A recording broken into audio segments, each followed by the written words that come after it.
Hey Most Amazing Top 10 family, I'm your host Chade Arena and welcome back to Most Amazing Top 10. Are you walking around thinking about whether or not your home is full of spooky ghosts? Do you hear voices in your home when you're alone and you think, is that my dead grandpa trying to message me from the other side? Or should I tell my neighbors to stop listening to their TV so loud? When you look in the mirror, is there often a strange shadow that lingers over your shoulder and you think, well that's strange, I swear that didn't happen before I found this mysterious amulet in the basement? Well, what you need is today's list of top 10 signs your house is haunted. For those of you who are loving all the stuff we put out here on YouTube and are dying for more, you need to go to our Instagram and Facebook pages because we are doing exclusive posts and content over there. Also, you gotta stick around until the end of this video because I am going to be doing some more pet shoutouts. You guys love the pet shoutouts. You guys love them so much. Remember, if you want me to shout out your pet, you can message me on Instagram. And without taking any longer, let's get into this list. For the number 10 spot, we have someone recently died in your home. Here's the thing.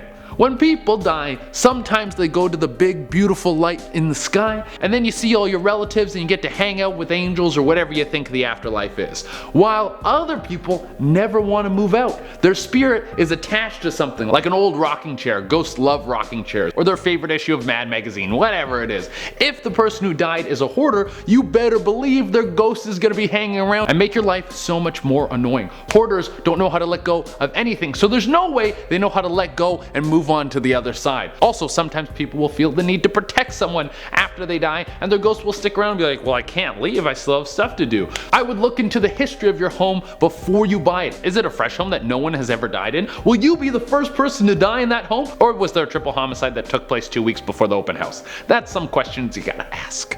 Alright, at number 9 we have your house was built on a graveyard. Here's the thing. I got a sweet deal on a plot of land. It was so cheap. I didn't ask any questions because there can't be anything wrong with it. Well, that's your first mistake. There's gonna be ghosts there because ghosts don't die because they're already dead.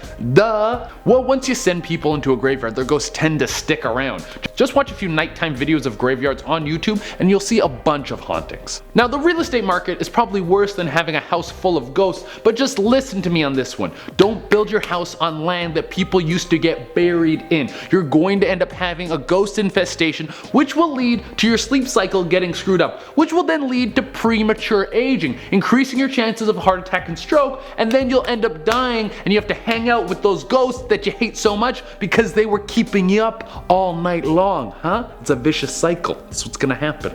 At number 8 we have pets are acting weird. Here's the thing. Pets have much better senses than we do, and for some reason they're really good at picking up on spooky stuff. And when I say pets, I mean cats and dogs. I don't think your goldfish has the capacity to know if a spooky ghost is behind you. But if you catch your dog just staring at a wall for an extended period of time, growling, or barks like someone's breaking into your house every time you open the door to the basement, then that just might be a completely normal dog doing normal dog things because dogs do those kind of things all the time. But they also might be warning you that there's a big spooky ghost in the basement waiting to steal your body like a Hitchcock movie. I read a thread on Reddit where someone wrote about how if they ever got up in the middle of the night, they would always find their dog in the living room with its head raised like someone was petting underneath its chin. And then one day they looked in the reflection on the mirror and they saw a person in the mirror petting their dog. So dogs can also make friends with the ghost. That's a cool ghost. You want to keep that ghost around. That's a good time ghost. At number 7 we have your electronics are malfunctioning. Here's the thing. Ghosts love electronics. Why? I have no idea. I think most ghosts are super old and they have no idea what they are. Like if you died in 1745 and you're looking over a dude's shoulder as he's watching Avengers Endgame on his phone, you probably want to touch it. And for some reason, ghosts have interference with technology. When a TV or phone comes in contact with a ghost, it'll start bugging out and go all fuzzy. Maybe it'll freeze, maybe it'll turn off. The afterlife must be packed full of static. Ghosts are just walking around through radio signals, picking up all sorts of frequencies. I wonder if ghosts can tune into pay-per-view for free. Free pay-per-view for eternity. That's almost worth dying. At number 6 we have there's an old spooky history. Here's the thing.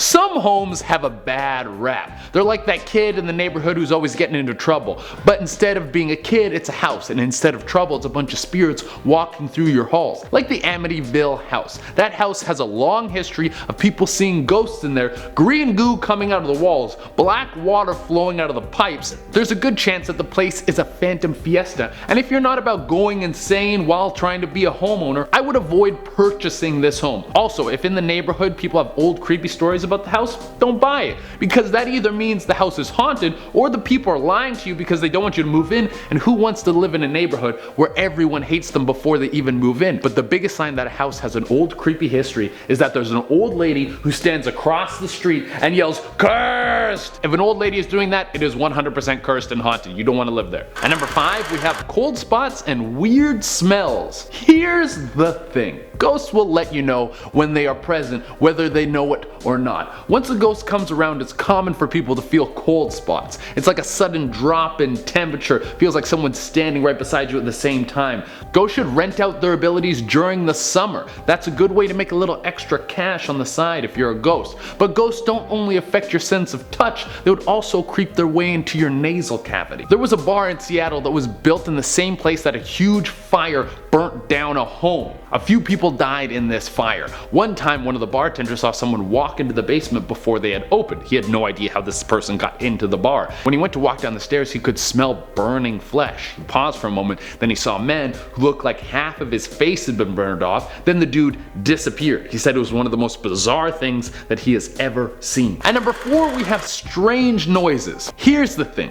Ghosts, they love making noises. They'll be moving through your home, and even though there's some sort of spectral spirit, they can still interact with the physical world in a very small way. Like a bunch of footsteps or noises like that. If a ghost in your house is a real jerk, they might start knocking. Like the footsteps, I understand. You can't not walk, but knocking, you're doing that on purpose to annoy me. They might also knock stuff over, which is the rudest thing a ghost can do. You're gonna come into my home and break my stuff. Dude, I don't care if you're 150 years old, that doesn't mean you get to trash my stuff. You don't just get respect because you're old and get to break my things. Also, sometimes they will say stuff. Nothing useful though. Ghosts never come to your poker game that you're hosting and then whisper everyone's card hand into your ear. No, they'll always say stuff like, beware, get out. Like, dude, don't tell me to get out. This is my home. I bought this place. You get out. That's what happens now. Alright, at number 3, we got nightmares. Here's the thing. If you have nightmares, that doesn't mean that you have a ghost in your home. Stress can give you nightmares. If you got a big midterm coming up and you start having crazy dreams, that doesn't mean a spectral boogeyman has invaded your mind. Also, trauma can give you nightmares. If you start having night terrors, you should probably see a therapist before you see a priest. But if everything in your life is good, you just moved into a new home, and out of nowhere you start having dreams about your own death, or other people's death, or the house you're in bleeding from the walls, then you should go seek the help of God. I think so. At number 2, we have a sleep paralysis demon. Here's the thing. We're rolling right off the last point into this one. So it's the same standard. Just because you see a sleep paralysis demon doesn't mean that there's a ghost in your home.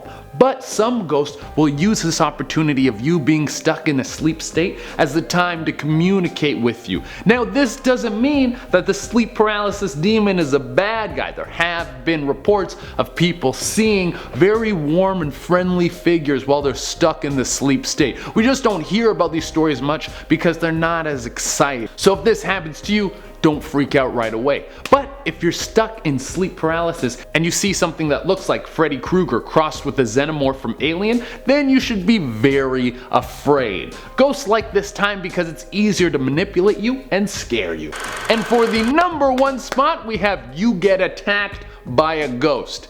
Here's the thing. Ghosts like to get handsy. For whatever reason, every now and again, a ghost thinks it's perfectly okay to assault a person in their own home. Okay, excuse me, that's extremely rude, but that means that is the number 1 sign of you having a ghost in your home. It's the ghost trying to kill you. If you're just walking through the kitchen and the cupboards fly open and plates start zooming towards your head like there's a discus game nearby, it might be an earthquake, but it also might mean there's a ghoul who's trying to take you out. The most common thing people will experience is the feeling of being pushed or held down while they're in bed. In very extreme cases, people will be bitten, scratched, or even slapped. If a ghost slaps me, I'm not calling anyone. No Ghostbusters. I don't want there to be any witnesses when the ghost is catching these hands. Alright everyone, that has been our list. Thank you all so much for tuning in. As always, I would love it if you could like, comment, subscribe, and hit the little notification bell. As promised, I'm going to be doing some more pet shoutouts. Remember, if you want me to shout out your pet, you can hit me up on Instagram. I pick new pets every day, so if you don't get picked one day, you can message back another day. And without taking any longer, let's shout out some pets. First off, we have Max with that white sleek fur looking so fresh, a very stylish cat. Tribble's looking very good with all that hair, wonderful colored, perfect mix, great, love it, love everything about this dog. After that we have Spike and Onyx. Oh my god, they look so happy together. I hope they always have each other. Then we have Shiro. This is the most dramatic photo of a pet that I have ever seen. I'm actually impressed at how dramatic you were able to make this picture. After that we have Boofy, who's just chilling in a tub looking so stoic. It's very clear that this cat is having some deep shower thoughts. And to end off we have Sadie. She looks like a strong girl, she is so majestic, oh everything about her is great. Alright everyone, that has been our list. Thank you all so much for tuning in. As always, I would love it if you could like, comment, subscribe, and hit the little notification bell. Until next time, I've been Shade and I'm so happy I ain't got no ghosts in my house.